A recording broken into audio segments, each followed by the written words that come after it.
Hello everyone, and welcome back to Let's Play Hattrick. It's time for another of our weekly meetings, so I'm happy to say that I'm here and everything looks fine. So let's see what happened. We played two matches in the past week. I played against Dinamo Teje in the lowest cup there is, because I was demoted from the higher cup and from the middle cup. We won, mainly because it was against the bot team, so we won 9-0.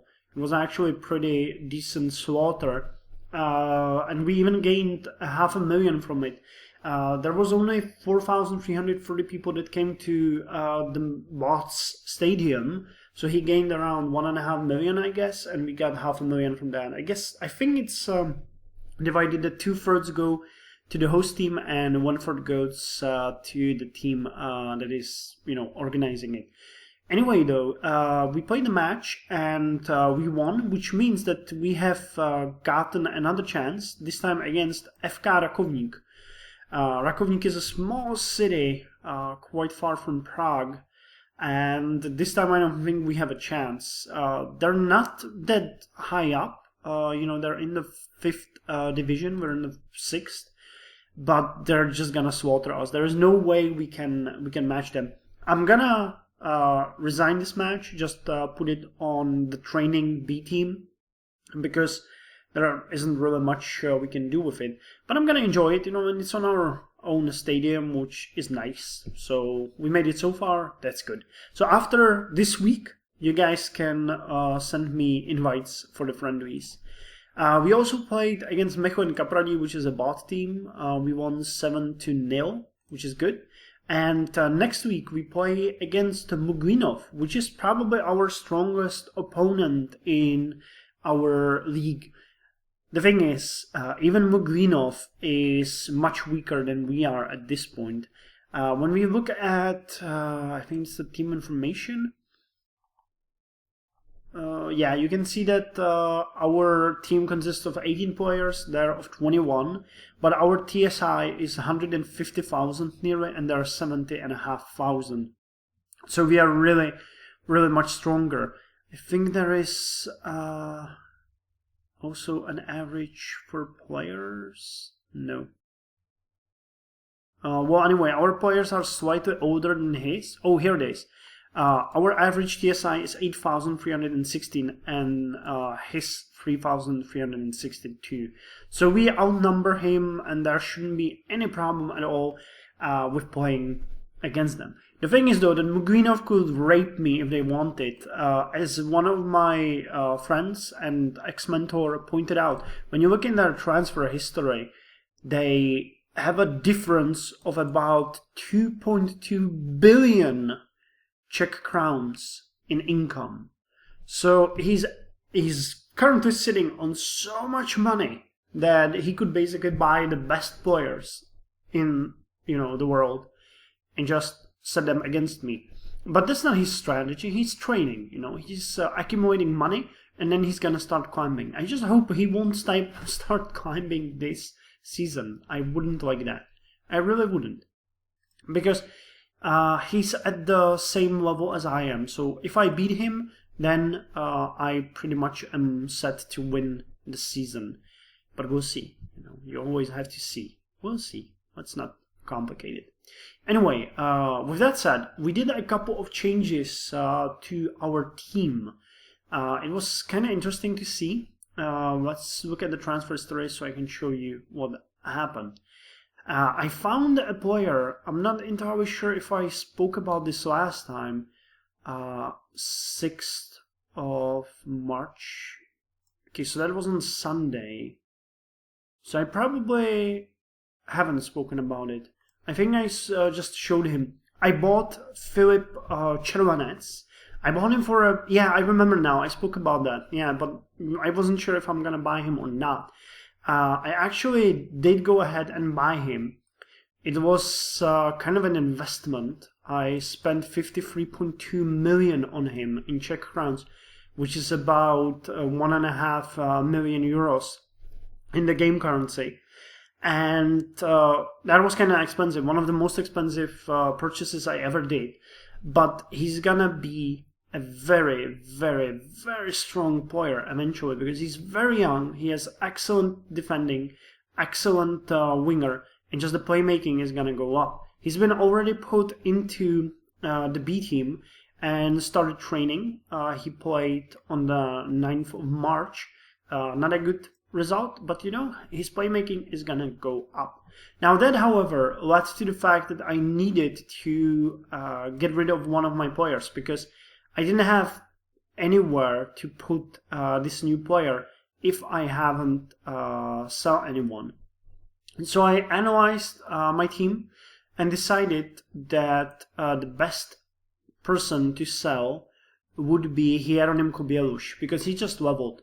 I got a decent result for him. He was also almost 1A, so I decided to do it.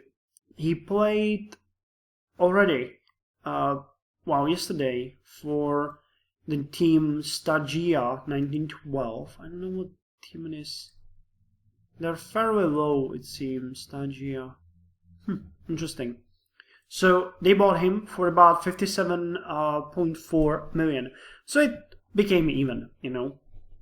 Also, my ex-mentor, after watching the video and looking on some of my statistics, mentioned an important thing, and that is that my attack was very weak, you know. So what I did is I bought 2 new players which are going to work together, and you know, they're gonna I'm babbling. Let's try this again. I always had Rade Wolzinovski. I spoke about him last week, what a good player he is, but he was the only one that I used as a forward guy. So for that reason, my mentor suggested that I change my combination from 4-4-1 to from 4-5-1 to 3-5-1. Sorry, no, from 4-5-1 to 3-5-2. Okay, that's it. And Rade Wolzinovski is playing there as one of the forwards, and the other place is Winfried Waterstraat, and he's being switched after some time with Virxilo Andion. So they work as a support, and kinda, to be honest, works really, really well. They had a decent result. They boost my attack very much, and I'm making good use of them. They were actually really cheap. I think that Winfried was bought for $1 million. Yeah, I bought him for $1 million because he's getting a bit older. You know, he's 35, but he's gonna last through the season. And Virxil I bought for about 40,000, something like that. Yeah, for 40,000.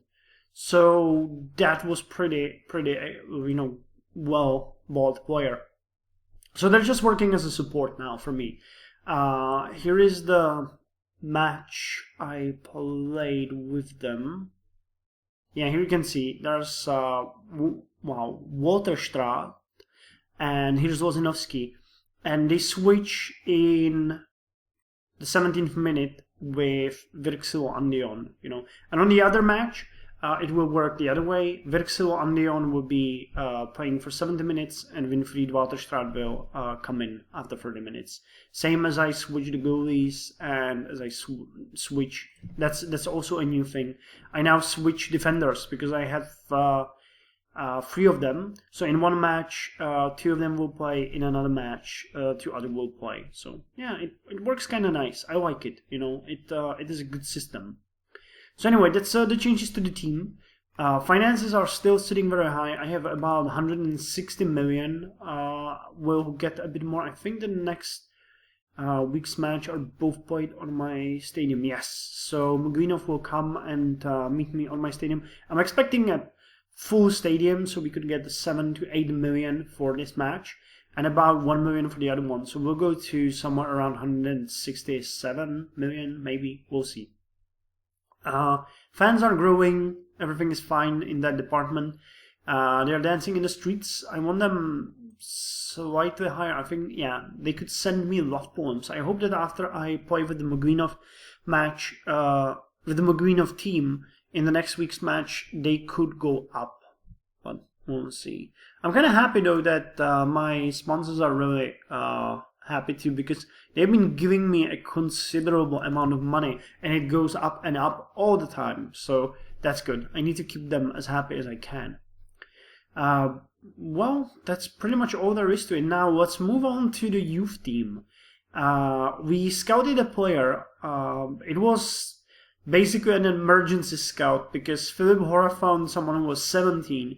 Juraj Procházka found someone who was 17. So I picked the 16-year-old guy from Josef Machotka, and I kinda feel that it's not working because I think it's you. Yeah, Jaroslav Eiselt, this guy. He has disastrous playmaking, and it could get up to wretched. So he's probably gonna go out soon. I'll have to, check what kind of skills he can get. But unless there is something really good hidden, he's just gonna go. That was I should have not picked anyone. It kind of sucks. But the rest of the team is going well. Boris Tetur is looking pretty decent. Josef Vyorov is looking decent as well because he's quick. And the best guy that we have so far is, of course, Alexander Křišťál. But I kind of like Martin Paudus too. I hope this winger skill is higher, but we'll see. But Alexander Křišťál, definitely a good thing. We could even hold him for some time and train him, as I mentioned last week.